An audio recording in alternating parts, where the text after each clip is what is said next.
존중하고 서로의 가치를 높이는 그 존엄을 이 성경이 우리에게 가르친다면, 국가 권력이라 할지라도 그 하나님께서 가르치신 생명 존엄의 사상을 넘어설 적에 우리는 분연히 거기에 또 질문하고 저항할 수 있어야 된다라고 하는 데까지도 우리가 좀 이 시대는 좀 생각을 해야 된다라고 말씀을 드릴 수가 있습니다. 그 다음 6번째 계명으로 가보도록 할까요? 간음하지 말라. 이 계명은 사실은 가장 기본적으로는 원래의 뜻은 부부간의 이야기입니다. 부부간의 이야기. 그렇지만 여기서 루터는 이 부부간의 이야기를 조금 더 확장을 해서요, 서로에 대한 존중, 또 정결이라고 하는 개념으로 풀어갑니다. 한번 좀 보도록 하죠. 139페이지입니다. 앞서 언급된 계명을 이해했다면 이제 다룰 계명들은 아주 쉽게 이해될 것입니다. 이하의 계명들은 모두 각종 해악으로부터 우리 이웃을 보호하기 위한 것인데 놀라울 정도로 잘 배열되어 있습니다. 다섯 번째 계명은 각 개인과 관련이 되어 있고, 그 다음 6번째 계명은 거기서 확장된 관계, 이게 지금 부부관계에 대한 이야기고요. 가장 가깝고 아끼는 사람에 대한 이야기라고 할 수 있습니다. 부부는 살과 피를 같이 하는 한 몸입니다. 손상된 부부관계만큼 큰 아픔은 어디에도 없습니다 라고 그렇게 이야기를 합니다. 그러면서 자기 아내에게 수치와 해를 끼치지 않는 것이야말로 이웃사랑의 확장이라고 할 수가 있습니다. 그러니까 남편 되는 분들은 아내에게 정말 잘하셔야 됩니다. 왜? 아내도 역시 하나님의 대리자예요. 루터의 이 이야기로 본다면. 그래서 하나님을 대하듯 하셔야 됩니다. 루터가 그렇게 살았어요. 또 자기 아내 폰브로한테 정말 그렇게 애처가로서 살았던 사람이기도 합니다. 202번 한번 보도록 할까요? 이게 이제 핵심적인 내용인데요. 202번, 203, 204, 205번이 핵심적인 사항인데 제가 한번 읽어보도록 할게요. 그러나 우리가 살아가는 세계는 파렴치하고 수치스러운 결합과 악하고 비열한 쓰레기 같은 것들로 가득합니다. 어떤 이름으로 불리든지 간에 이 계명은 정결하지 못한 모든 것을 겨냥합니다.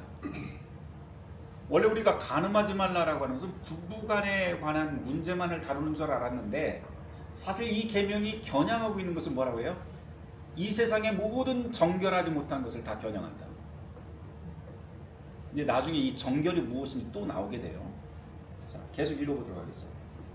단순히 보이는 행위만 금하지 않습니다. 부정한 모든 종류의 원인, 동기, 수단과 방법들을 모두 금지합니다. 그러므로 당신의 마음과 입술, 육체를 정결히 하십시오. 부정한 것에는 틈을 주지 말고 돕거나 장려해서도 안 됩니다. 우리의 마음, 입술, 말, 행동 모두 다 마찬가지입니다. 그뿐 아닙니다. 이웃이 어떤 위험에 빠지거나 구조 요청이 있을 때 그를 변호하고 보호하고 구출해야 하며 그의 명예를 보호하기 위해 돕고 협력해야 됩니다. 앞서서 우리 살인하지 말라라고 하는 계명에서 똑같은 이야기 했었잖아요. 내 앞에 도움을 구하는 사람이 있는데도 불구하고 그것을 외면하는 것 자체가 살인을 한 것이다 라고 하는 것과 마찬가지로 이 간음 계명도 역시 똑같다는 거예요. 이웃의 명예를 보호하기 위해 돕고 협력해야 됩니다. 만일 당신이 막을 수 있는데도 이 일을 경홀히 하거나 이런 일은 내 알 바 아니다 라고 한다면 그 범인과 마찬가지로 당신도 유죄입니다. 간단히 말해 이 계명은 각 개인이 정결하게 살되 자기 이웃도 함께 잘 살도록 하라는 명령입니다. 혼자 잘 살지 마시고요, 이웃들과 함께 잘 사세요 이 뜻이에요. 하나님은 이 계명으로 모든 부부가 스스로 절제하며 죄에서도 지켜지고 보호되기를 원하십니다. 특히 이 계명은 결혼 생활을 목표로 합니다 라고 이야기를 하는데요. 앞서 이제 그 다음에 설명하는 게 이제 앞에서 제가 설명했던 그 내용들이에요. 143페이지로 넘어가 보도록 하죠. 209번입니다. 이제 결혼은 성직보다 더 귀하다라고 하는 이야기를 해요. 그러므로 제가 항상 가르치는 것은 우매자나 거짓 성직자들처럼 결혼을 천시하거나 멸시하지 말고 하나님의 말씀의 빛에 비추어 결혼 생활을 아름답게 장식하고 거룩하게 만들어야 된다는 것입니다. 결혼 생활은 다른 어떤 삶의 자리와 비교할 수 없습니다. 왕이나 영주, 주교나 그 밖에 어떤 자리보다도 뛰어나며 능가하는 위치에 있습니다. 이미 말했다시피 성직자든 세상 권세자든 간에 모든 사람은 결혼 앞에 겸손히 고개 숙여야 됩니다. 이 이유를 루터는 하나님께서 결혼을 명령하셨기 때문이다 라고 그렇게 설명을 합니다. 144페이지 211번입니다. 둘째로 반드시 알아야 할 것은 이것입니다. 결혼은 명예로운 것인 동시에 반드시 필요하다는 사실입니다. 이것은 하나님의 엄숙한 명령입니다. 하나님의 명령이래요. 하나님은 남자와 여자를 구분하지 않습니다. 위아래가 없다는 거예요. 근데 우리가 살아가는 세상은 그렇지 않잖아요. 그렇죠? 남자와 여자를 자꾸 구분하고 남자가 위에 있어야 된다고 그렇게 남존 여비의 사상으로 세상의 구조를 자꾸 짜 나가는데 성경은 그렇지 않다고 이야기를 합니다. 오히려 이 둘은 모든 삶의 자리에 함께 있도록 창조하셨습니다. 하나님의 창조의 의도는 남자와 여자가 함께 같은 자리에서 살아가도록 하는 겁니다. 그렇지만 아주 몇몇 예외가 있습니다 라고 이야기를 해요. 결혼해서 예외가 된 사람들 이제 설명을 합니다. 예를 들어서 결혼 생활에 꼭 들어맞지 않거나 하나님의 높은 초자연적 은사를 받아 결혼해서 방면한 사람들, 소위 이야기해서 우리가 독신의 은사를 가졌다라고 하는 사람들 있죠. 사도 바울도 그렇고 그렇죠. 독신의 은사를 가진 사람이 있다는 거예요. 그러나 하나님께서 우리에게 심어주신 본성에 따르면 부부관계를 떠나서 순결하게 사는 것은 거의 불가능합니다.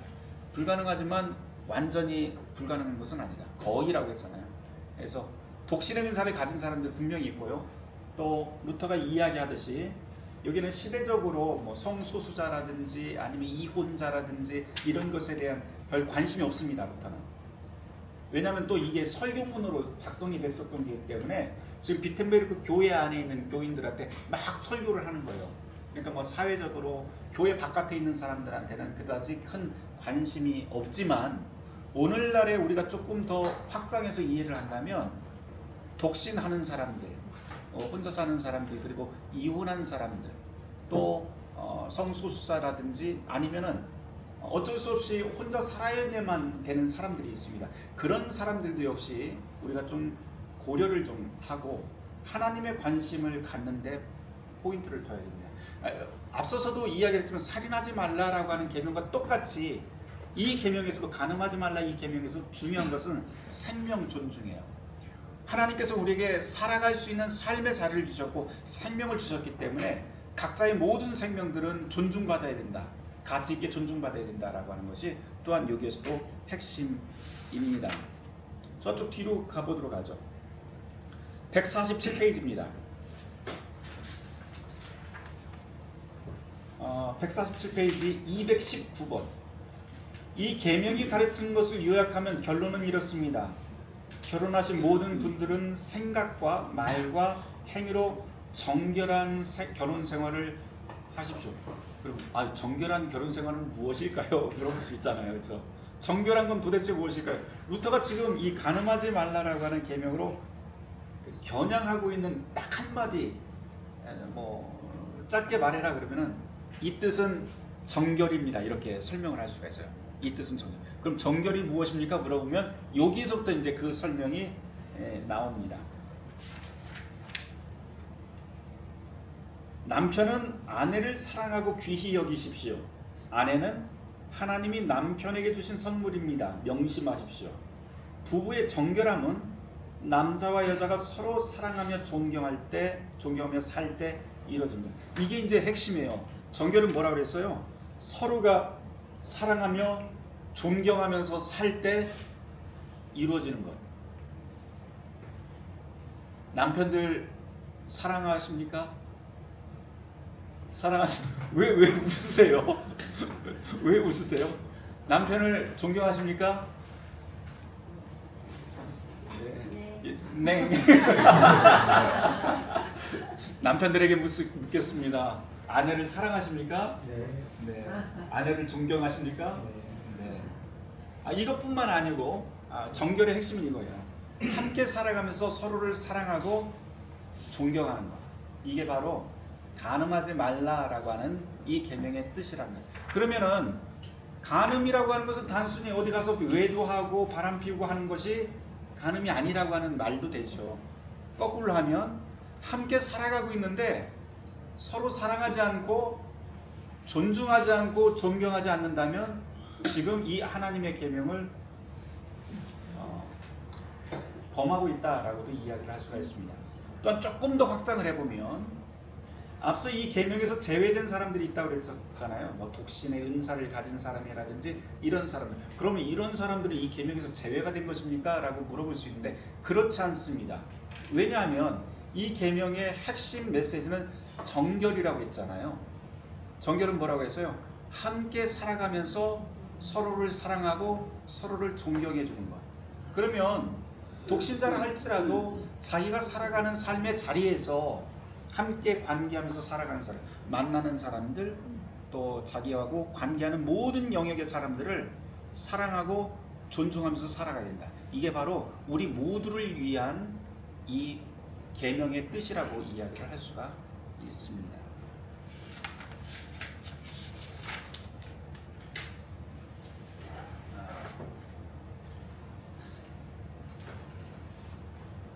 칠계명으로 넘어가 보도록 하죠. 7계명. 도둑질 하지 말라. 이것도 똑같은 방식으로 우리가 또 이야기를 할 수가 있어요. 224번, 그러니까 148페이지 224번에 도둑질의 원뜻을 이야기를 합니다. 도둑질이란 타인의 소유물을 부정한 방법으로 취하는 것입니다. 뭐 당연하죠. 우리가 다 알고 있는 상식이죠. 다른 말로 하면 도둑질은 자기 이득을 취하기 위해 이웃에게 손실을 입히는 모든 거래 행위라고 할 수가 있습니다. 이게 너무 보편적으로, 근데 문제가 있어요. 이 도둑질이 세상에 너무 보편적이고 만연해서 무엇이라고 하냐면 우리가 지금 도둑질하면서도 이게 진짜 도둑질인지 아닌지 모른다는 거예요. 그런 지경에 이르렀다는 거예요. 그런 게 뭐가 있을까요? 지금 오늘 현대사회에 이 당시에는 고리대금업이 바로 그거였어요. 이자법. 그 당시에 고리대금업의 그 중세시대 때 고리대금업이라고 해봤자 사실은 이자율이 한 14%? 14% 정도, 12%, 14% 정도 됐대요. 그거를 이제 고리대금업이라고 해서 악마의 일이라고 그렇게 이야기했던 거예요. 오늘날 은행 대부업은 몇 프로예요? 은행에서 대출하면 이자율? 네? 2.5? 대출할 때? 대출 2.5에도 빌려다 대출 몇 프로예요 요즘? 다 틀리죠. 우수한 사람들은 뭐 급전을 하는 경우에는 얼마나 되죠? 급전하는 26%까지 16%. 그러니까 그렇게 따지면 다 고리대금업이잖아요. 그리고 불로소득에 대해서도 이야기를 해요. 루터는 이 대비림당 말고 다른 곳의 문서를 보면 불로소득하는 거, 땀 흘리지 않고 자기가 가만히 앉아서 이자만 따먹는 사람들. 그럼 지금 따지면 뭐가 돼요? 자본가들, 주식이라든지 뭐 이것도 다 루터의 그 시대적인 그 생각을 그대로 갖다 놓으면 우리가 악인지도 모르고 그냥 다 행하는 도둑질에 해당합니다. 근데 이제 그런 것들은 우리가 시대적 한계가 있기 때문에 조금 더 면밀하게 좀 고민을 해봐야 될 그 내용이기는 합니다. 계속 읽어보도록 할게요. 우리는 악한 일인지도 모르는 지경이 됐습니다. 나는 도둑이 아니다라고 말할지 모르겠지만 실제로 모든 도둑들을 다 잡아 처형을 하게 된다면 세상은 텅 비어버리고 말 겁니다. 다 도둑질하고 있다는 게 다. 여기서 끝나지 않아요. 이 도둑질을 남에게 손해를 주고 뭐 이것만 이야기를 하는 게 아니고 물질적인 피해만 주는 게 아니고 225번에 보면 이런 말을 또 합니다. 일반적으로 쉽게 설명하기 위해 예를 한번 들어봅시다. 가령 집안의 남종이나 여종이 충실하지 못해서 재난으로 인한 피해를 막을 수 있었는데도 그대로 보고만 있었다고 합시다. 혹은 태만하고 게으르거나 또는 악의적으로 주인의 마음에 괴로움을 줄 정도로 물건을 낭비하거나 마음대로 소비했다고 해봅시다. 제가 말하고자 하는 것은 피치 못할 실수나 고의성이 없는 불의의 사고에 대한 것이 아니라 방자하고 경박한 이유로 생기는 것들에 대한 문제입니다. 다시 말해서 게으른 사람들에 대한 이야기들이 나와요. 막을 수 있는데도 안 하고 게으르고 그냥 자기가 어떤 임무를 맡았는데도 요즘 월급 루팡이라고 하는 말 쓰잖아요. 아세요? 조용히 월급만 가져가는 조용히. 이런 사람도 역시 루터가 말할 때는 도둑질하고 있는 것이다라고 그렇게 설명합니다. 그 다음 읽어볼까요? 연간 3, 49일 또는 그 이상도 슬쩍할 수 있는 상황이 있다고 해봅시다. 다른 사람이 그렇게 남들 모르게 가져가거나 절취했다면 그 사람은 분명 올가미에 목이 졸리게 될 것입니다. 그런데 그 사람이 바로 당신이라면 어떻게 하겠습니까? 아마도 당연히 내가 왜 도둑이야? 라고 핏대를 올리며 소리치고 아무도 자기를 향해 도둑이라는 비난을 입 밖에도 내지 못하게 만들 겁니다. 동일한 방법으로 대충 일하면서 꽁돈이나 바라고 사기치고 자기 일에 성실하지 못한 수공업자와 노동자들, 일당을 받고 일하는 사람들에게도 이 계명을 적용할 수가 있습니다. 이런 자들은 좀도둑보다도 훨씬 더 질이 나쁩니다. 그러니까 단순히 뭔가 좀도둑보다도 질이 나쁜 건 게으르면서 꽁돈 바라고 일하면서 이렇게 월급 받아가고 하는 사람들이 더 나쁘대요. 그런데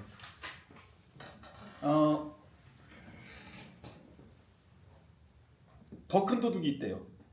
이거보다도 이제 루터가 이제 목표로 삼는 도둑은 큰 도둑들이에요. 좀 도둑이 아니라 큰 도둑들.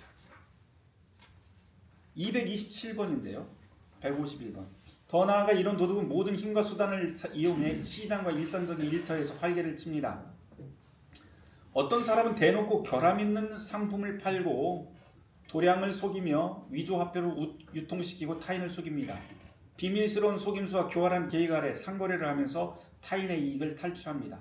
또 어떤 자들은 고의적으로 탈취하고 속이며 남을 괴롭힙니다. 누가 이 모든 것을 다 형용할 수 있고 상상할 수 있을까요? 간단히 말해 이런 것들은 최고의 장사처와 최대의 상인 조합들에게서 볼 수 있는 흔한 일입니다. 상거래 행위에서 이런 일들이 많이 일어나죠. 오늘날 우리가 살아가는 모든 삶의 자리를 곰곰이 돌이켜보면 도둑으로 가득 찬 거대한 마구간 같습니다. 한동안 그 TV에서 제가 이제 회를 좋아하니까 어떤 그 수산시장에서 저울치기 같은 거 하는 거 보면 막 속에서 막 끌어올라요. 막 끌어올라요. 아니 이럴 수가 있어. 그래서 실제로 그 소래포구나 이런데 이거 저울 바꿔치기 하다가 지금 완전히 망했잖아요. 거의 망하다시피 했잖아요. 최근에는 보니까 또 광장시장에서 또 그런 일이 있었더라고요. 그래서 이런 일은 절대 일어나서는 안 되는 일인데요. 이런 게 우리가 살아가는 삶 속에서 계속해서 일어난다라고 이야기합니다. 그래서 루터는 이렇게까지 말해요. 오늘날 우리가 살아가는 모든 삶의 자리를 곰곰이 돌이켜보면 도둑으로 가득 찬 거대한 마구간 같습니다. 우리는 이런 도둑을 자리도둑, 땅도둑, 길도둑이라고 부릅니다. 이 도둑들은 현금털이범이나 금고털이범들과 달리 귀족처럼 의자에 앉아 법을 지키면 존경받는 시민으로 칭송받습니다. 도둑질에서 돈 많이 벌어갖고 부자 됐거든요. 그러니까 사람들한테 이야 저렇게 돈 벌어서 부자가 됐구나, 성공했구나 그래서 사람들이 칭송받는다는 거예요. 이 사람들의 가장 큰 문제는 뭐냐면 법의 테두리 안에서 도둑질을 한다는 거예요. 그 이야기를 합니다. 법의 테두리 안에서 절도하고 도둑질하는 사람들. 이 사람들이 이제 가장 큰 도둑이라고 루터는 이야기를 합니다. 법을 이용해서 도둑질하는 사람이 참 많아요, 그렇죠? 그거를 이제 우리가 좀 경계심을 가지고 봐야 된다, 그리스도인들은. 231번. 간단히 말해 이것이 이 세계의 현실입니다. 공개적으로 노략질하고 그렇게 할 수 있는 자, 안전하고 자유로우면 누구에게도 비난받지 않고 오히려 사람들에게 존경받는 사람. 이런 사람이 있대요. 큰 도둑이죠, 큰 도둑. 그래서 이 사람들을 큰 도둑이라고 이야기하는데 하나님께서 반드시 심판하신다라고 이야기를 합니다.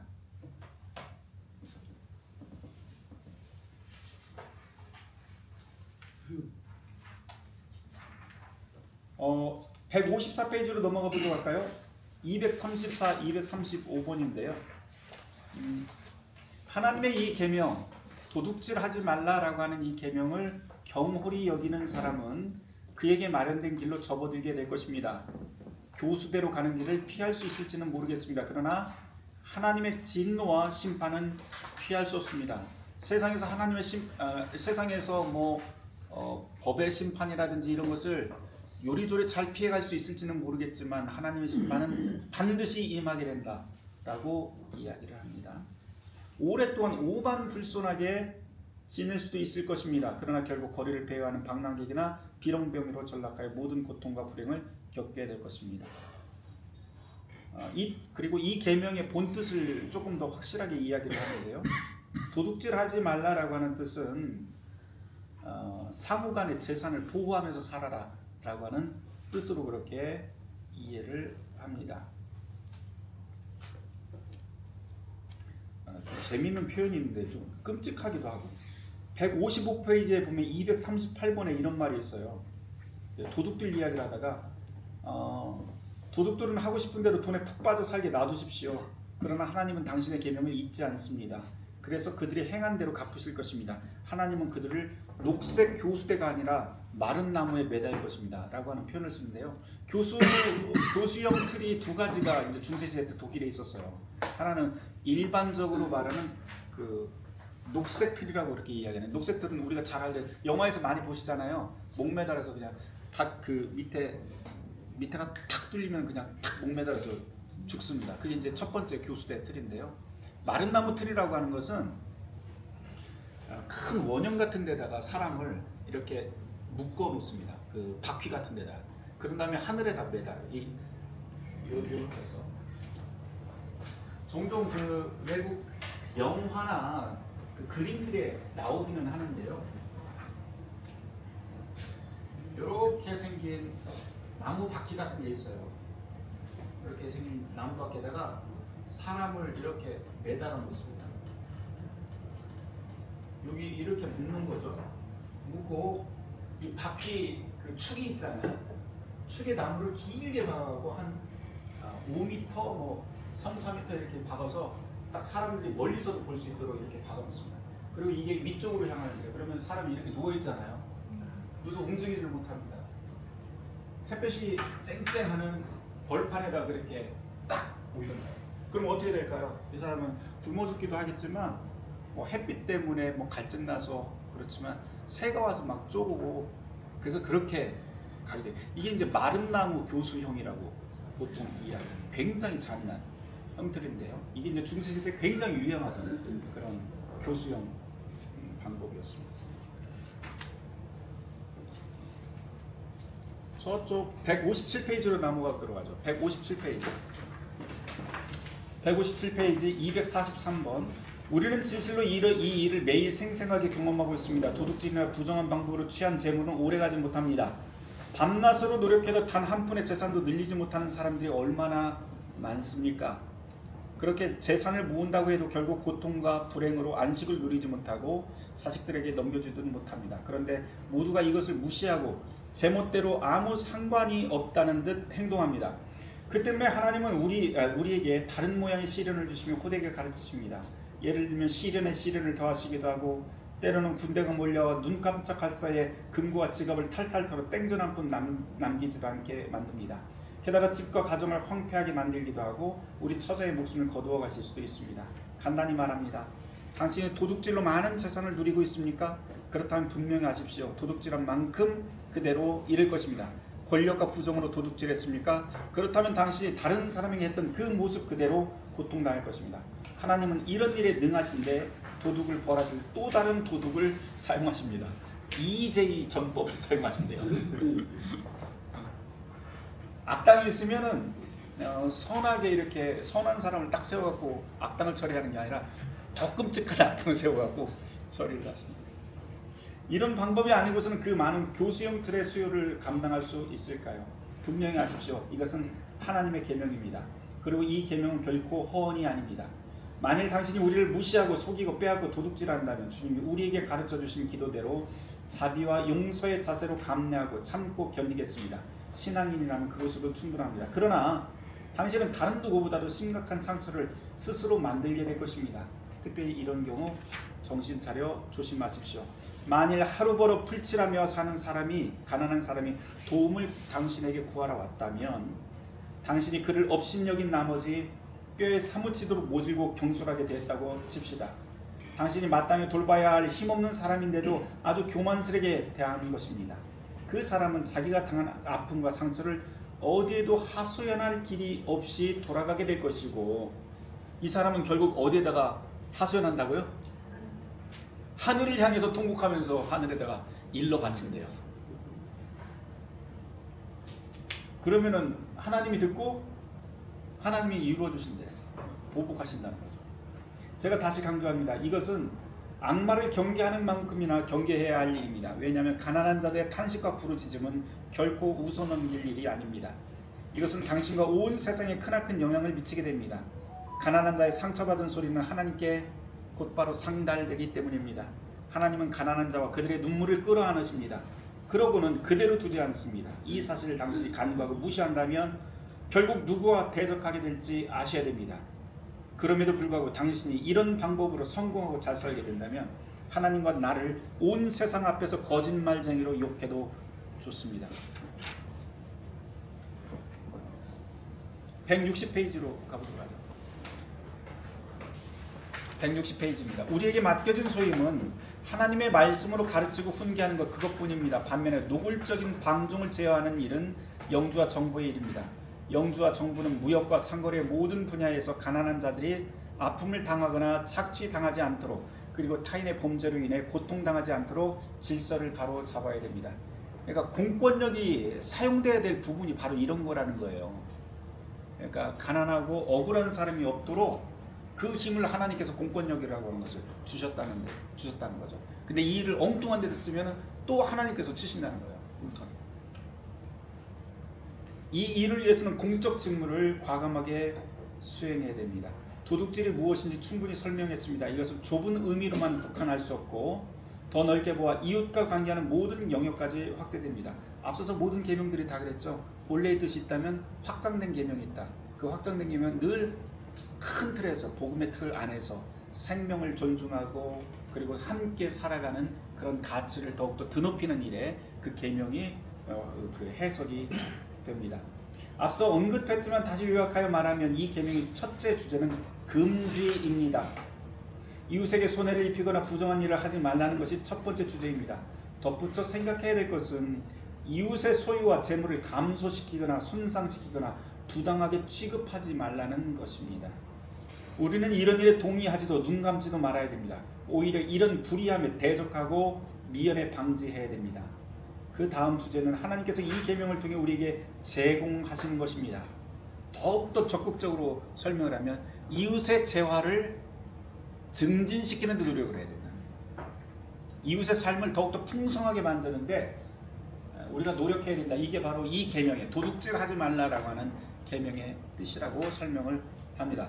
이웃이 어려움을 당했을 때 돕고 나누고 그리고 손을 내밀어 내 소유도 구워줘야 됩니다.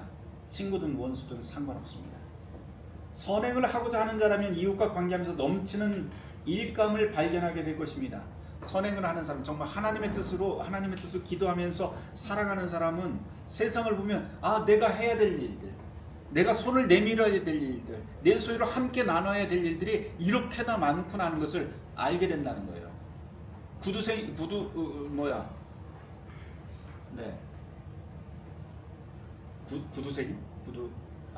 구두쇠처럼 갑자기 단어가 생각해. 구두쇠처럼 내가 버는 것만을 생각하지 않는다는 거죠. 이것은 하나님 마음에 합한 것으로 참으로 복된 일입니다. 더 나아가 이런 일을 행하는 자는 하나님의 놀라운 축복을 넘치도록 받게 됩니다. 솔로몬이 잠언에서 가르치듯 이웃의 필요를 채워주고 친절로 이 일을 준행하는 자는 하나님이 풍성히 갚아주십니다. 가난한 자를 불쌍히 여기는 것은 여호와께 구워드리는 것이니 그의 선행을 그에게 갚아주시리라. 잘 한번 보세요. 잠언에서 가난한 자를 불쌍히 여기는 것은 하나님께 구워드리는 것이다. 하나님한테도 우리가 구워드릴 수 있어요. 그러니 그의 선행을 누가 갚아주신다? 하나님께서 직접 갚아주신다. 그러니 당신은 지금 부요한 주님을 섬기고 있습니다. 그분은 당신을 충족시키며 어떤 것도 부족함 없이 채워주시는 분입니다. 그러므로 부정과 불의로 긁어모은 재산과는 비교할 수 없는 기쁜 양심이 당신을 만족시키실 것입니다. 이 축복을 원하지 않는 자는 진노와 불행을 당하게 됩니다. 가만 보면 여기에서 루터가 하나님은 가난한 사람들의 변호자다라고 하는 생각을 늘 가지고 있어요. 그러니까 가난한 사람뿐만 아니라 우리 모두의 변호사로서 하나님께서는 우리를 위해서 그리고 온 생명을 가치 있고 존엄하게 읽어 나가신다라고 하는 것이 바로 이 계명입니다. 오늘은 여기까지 하고요. 8계명 그리고 나머지 계명 그다음 우리 사도신조는 다음 주에 계속 이어서 하도록 하겠습니다.